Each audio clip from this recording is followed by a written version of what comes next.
Today we will introduce you to a very interesting country. It has neither valuable natural resources, nor modern factories, nor fertile fields. Primary and secondary education is compulsory and free. The literacy rate in the country is 100%.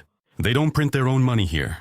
The unemployment rate is 2.5%. There is no airport here. There is no railway transport either. There are only about 200 kilometers of paved roads.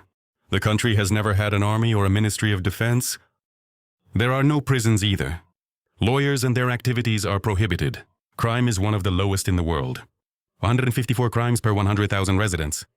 Mail in the country is free for everyone. The country ranks second in tourist numbers per capita, only behind the Vatican. Only behind the Vatican, the average life expectancy is 83 years. In this regard, the country ranks second in the world, only behind Japan. The high life expectancy is supported by the purest air and a cold climate, but one that is generous with sunshine. The climate has 300 sunny days a year. There is also quality medical care, which is provided for free to all working citizens and their family members.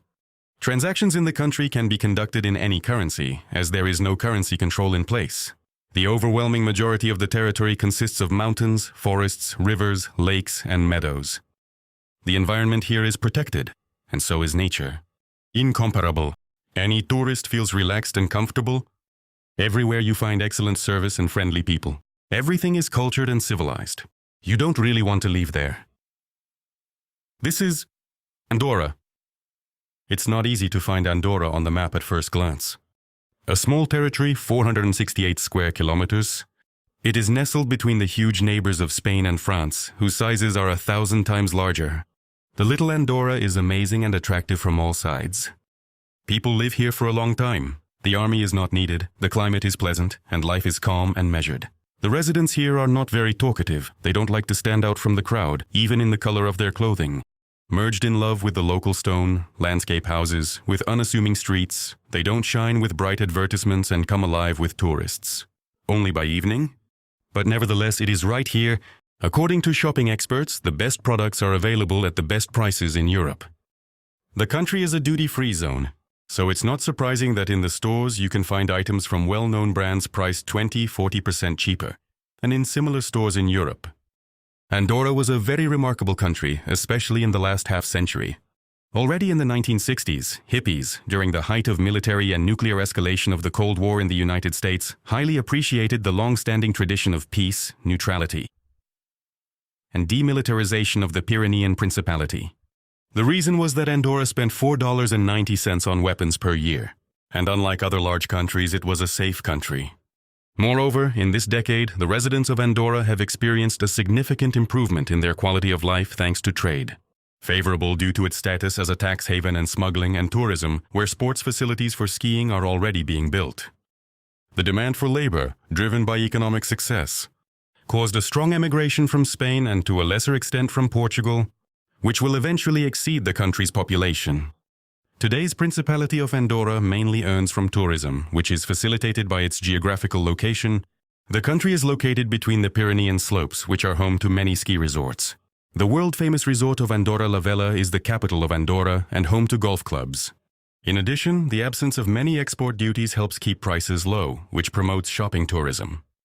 Bargain shopping attracts not only tourists from neighboring Spain and France, with which Andorra shares borders, but also guests from other European countries.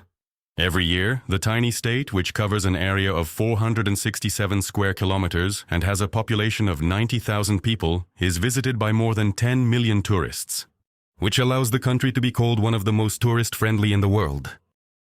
The last 10 centuries in Andorra, there were no serious military clashes, so the need for an army disappeared by itself.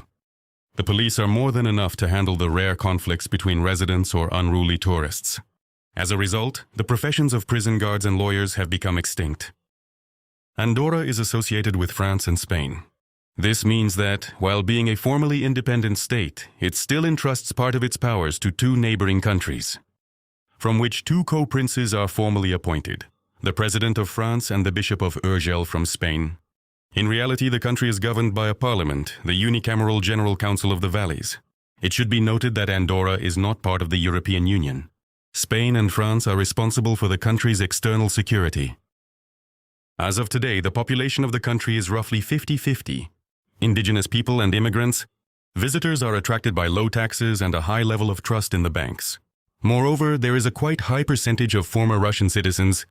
The presence of specialists who speak Russian in every Andorran bank is evidence of the many Russians currently living in Andorra, plays a significant role for those wanting to move to this small state.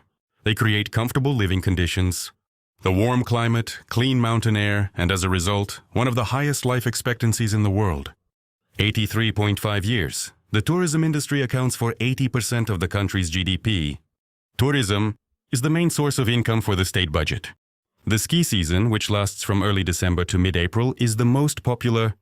In the summer, tourists are attracted by the picturesque mountain landscapes and medieval monuments. In the capital, Andorra la Vella, there are 40 hotels, and there are just as many spa salons. The development of tourism, which the authorities began to promote in the mid-20th century, attracted foreign investments to Andorra and contributed to the activation of construction and the rise in land prices. Interestingly, there are no airports or railways in Andorra, there is only road transport. In fact, the first road connecting the country to Spain was built in 1911, and the one to France was completed in 1933.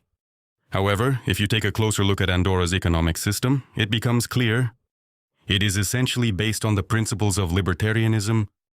All of this has led to Andorra today being a European tax haven, and the banking sector plays a significant role in the economy. For the same reasons, by the way, the trade in luxury goods is thriving in the country. Moreover, Andorra is a duty-free zone. This allows for the purchase of various goods at discounts of 25–40%, compared to similar items in Spain or France. And here we come back to tourism again.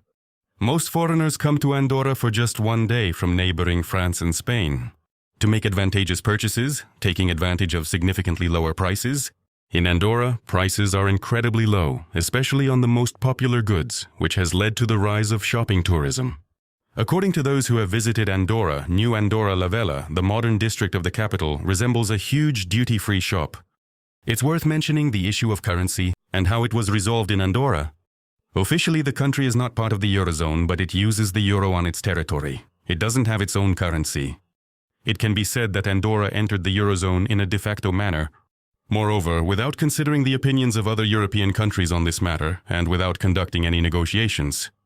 At the same time, transactions in the country can be made in any currency, as there is no currency control as such. The special tax regime of the country allows for finding any acceptable options. Most small shops and restaurants readily accept dollars as payment. In Andorra, there is no special tax regime in the country that allows for finding any acceptable options. Most small shops and restaurants readily accept dollars as payment. Credit cards from major global systems and travelers' checks are freely accepted. The country's complex geographical position, combined with the need to provide remote banking services and to ensure connectivity for tourists, has led to incredibly well-developed telecommunications in Andorra. By the end of 2010, every home in the country had a fiber-optic internet connection with a minimum speed. And providing connectivity for tourists has led to incredibly well-developed telecommunications in Andorra. By the end of 2010, every home in the country had a fiber-optic internet connection with minimal speed. 100 megabits per second.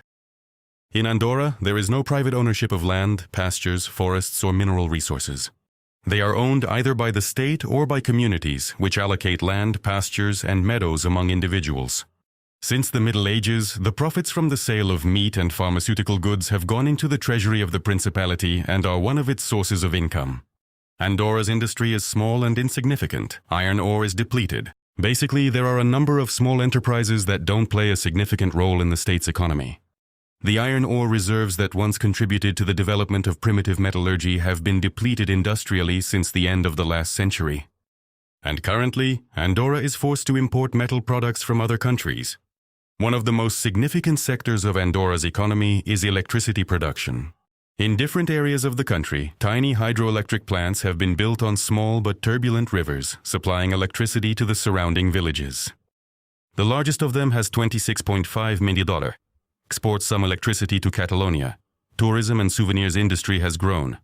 The electricity it generates is partially exported to Catalonia. In recent years, there has been significant growth in the industry related to the increase in foreign tourism and the production of local souvenirs. Visitors to Andorra enjoy the local varieties of grape wines, which are bottled in small glass containers with a wide mouth and a narrow neck, as well as huge cigars that can be up to half a meter long and weigh almost a kilogram. Speaking of Andorra's current prosperity, it's important to remember that for many centuries, since 1278, it was a closed, impoverished country. The residents relied on modest agriculture and substantial smuggling across the Spanish-French border. It was only after World War II in the 1950s.